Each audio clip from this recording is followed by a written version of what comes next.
Okay, so to start Unit 4, we will talk about some vocabulary, key features, and graphing polynomial functions on the nSpire. Unit 4 is polynomial functions. So here we go. Before we can understand what a polynomial is, we need to redefine a monomial. A monomial is a number, a variable, or the product of a number and one or more variables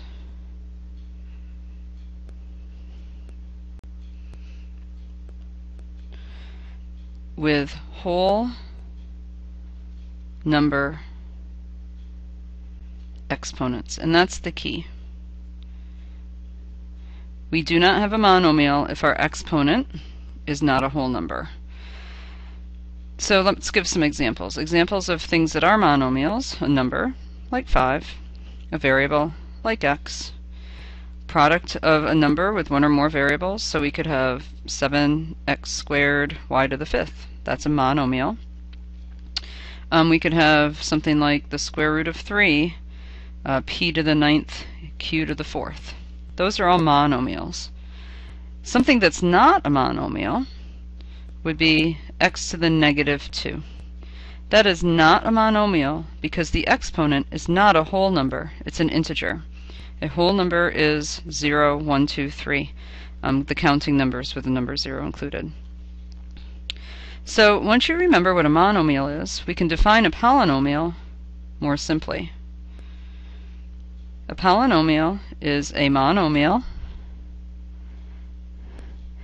or a sum or difference,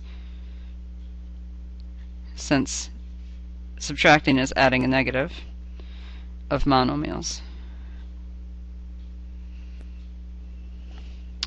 Okay, so let's look at a few expressions and functions and see if they're polynomials. So let's see. I have my first example, f of x is negative 2x cubed plus 5x plus 8. Well, again, I have terms that are being added, and none of my exponents are non-whole numbers, so this in fact is a polynomial. Here's another example. I could have g of x equals negative 0.8x cubed plus root 2 x to the 4th minus 12. Scanning the exponents on the variables, they're all whole numbers, so this is a polynomial. For my last example, p of x, I have x squared plus 3 to the x. When I look at my exponents, this is a whole number, but this is not. It's a variable. So this is not a polynomial. Okay. So for the rest of the lesson, we're going to take a closer look at these two functions that are polynomials, so we can look at some key features and see what's happening. So we're going to start with f of x, which again is negative 2x cubed plus 5x plus 8 in this case. So we're just taking a closer look. This will help us with some vocabulary also. Okay, so some things you're going to read in here and need to know is, first of all, is this in standard form? Well, standard form is when it's in order from the largest exponent down to the smallest exponent or constant term.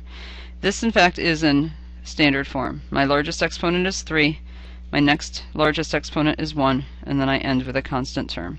So yes, this is. The second thing you could be asked is, what's the degree of the polynomial? Well, the degree of a polynomial is the value of its largest exponent. So in this case, the degree is 3. Something else you can be asked is, what is the value of the leading coefficient? Well, the leading coefficient is the number that's in front of your first variable. So my first variable is x cubed. The number in front is negative 2. So my leading coefficient is negative 2. You can be asked what type of function this is. Well, because it's cubed, x cubed is my largest variable exponent. This is a cubic function. We could have a largest exponent of 1, and that would be linear. A largest exponent of 2 is quadratic, 3 is cubic, and 4 is quartic. Those are the only ones that have special names. And finally, right now, keeping in mind that math is consistent, I could ask you what the y-intercept is. Well, the y-intercept is always the constant term. So in this case, it's 0, 8. Okay, let's take a closer look at our g function, which was g of x equals negative 0.8x cubed plus root 2 x to the 4th minus 12.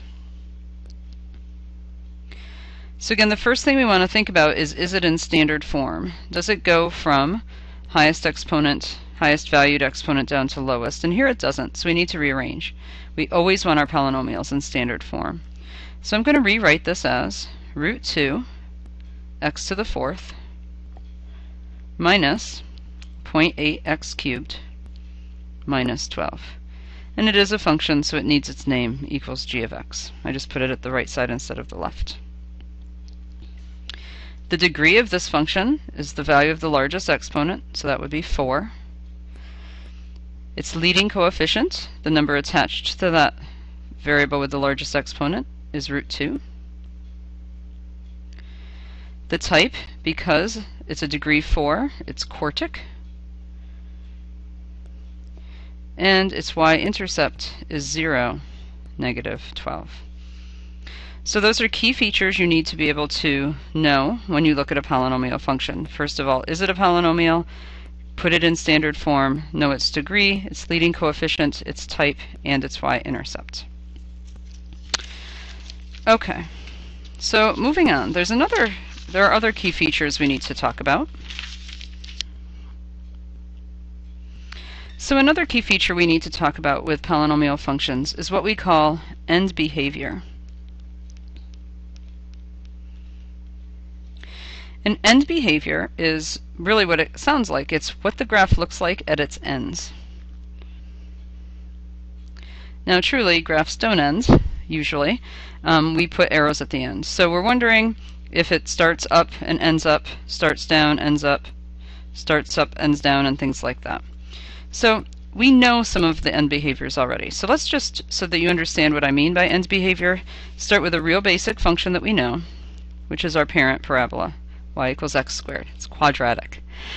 We know that that looks like this. Well then, its end behaviors in a general non-mathy form, we'd say up, up. It starts up and it ends up. The arrows are pointing up. In a mathematical sense, we would say this. We would say, as our x value approaches negative infinity, so as my graph moves to the left, the x direction, my y value, which in this case is f of x, is approaching positive infinity. As x is getting smaller, my graph is getting bigger in height. So this is like your left up. And on the right side, as x approaches positive infinity, f of x is also approaching positive infinity. So this we would call an up-up graph in general terms. But you need to get used to and practice this infinity stuff. It's new to you a little bit, the approaching infinity thing, but it's our way of saying it goes on forever. And we're going to write this every time, so you'll get used to it. Okay, well let's look at our earlier examples to see something different. So our first function, our first polynomial function that we've been looking at was negative 2x cubed plus 5x plus 8. And let's just note two key things that will connect to the end behavior near the end. Its degree is 3, which is an odd number. So it has an odd degree. And its leading coefficient is negative. So think about that. With math is consistent. X cubed generally is our parent graph that looks like that. Whoops. X cubed is our parent graph that looks something like that, but it's negated, so we know that that's a reflection over x. So I feel like maybe the end behavior of this will be up, down. Now, we also can always think about its y-intercept. And then for today, just to discover end behaviors, we'll use our nSpire to really look at this more carefully. So take a second to get your nSpire going, and we'll talk end behaviors. So when we go to our nSpire and open a graphs page and enter -2x cubed plus 5x plus 8, we get what you see on the screen. More often than not, you'll have to adjust your window so you see all the features of the graph. There's obviously more happening up here. So a reminder that you can quickly double-click on one of the end values and tab to the one you want to change. I think maybe this wants to be 10. I don't know. And I'm going to keep tabbing around until I see all of my graph. So maybe I'm going to change this to 20 now, and that's better. And so here is my graph. As anticipated, my y-intercept is at 8. And so that's what I would quickly sketch on my paper. For now, that's more than enough, is to just get a sense of what the graph looks like with its y-intercept and its minimum here and its maximum here. And again, what we really care about today is end behavior. So this is starting up and ending down. So we would call it up-down. Or more mathematically, we would say as x is approaching negative infinity, y is approaching positive infinity. And as x is approaching positive infinity, y is approaching negative infinity. So let's get that written down. So this graph looked something like this. Here's my y-intercept of 8. And it did something like that. Okay, again, that's enough for now. It's end behaviors we care about today. So as x is approaching negative infinity, y is approaching positive infinity. So as x approaches negative infinity, f of x, or y, is approaching positive infinity. And as x is approaching positive infinity, getting bigger, y, or f of x, is approaching negative infinity. It's getting smaller. Do the same thing for our second example of the day. Do the same thing for our second example of the day, which is g of x equals root 2 x to the 4th minus 0.8 x cubed minus 12. Enter that into your nSpire and write down your end behaviors. You won't see it right away. So let's go through and adjust this bottom. Since the y-intercept is -12, maybe I should look at -20. And hopefully that'll show me all the graph, and it does. So this particular graph kind of looks parabolic, but it's flatter at the bottom. It's starting up and ending up. So on our paper, a nice sketch, and again, it really is truly a sketch for now. Y-intercept of -12. And it was going through there and looking a little flat at the bottoms. Starting up and ending up. So as x is approaching negative infinity, as my x's are getting smaller, my y's, or here my g of x's, are getting bigger, approaching positive infinity. And the same is true as x is getting bigger, approaching positive infinity, my g of x's, or y's, are also approaching positive infinity. This is what we call an up-up graph. Our first graph, this one, was called an up-down graph. But we need to be able to write it in terms of approaching infinity. And we'll practice more of that tomorrow. That's it. Have a great night.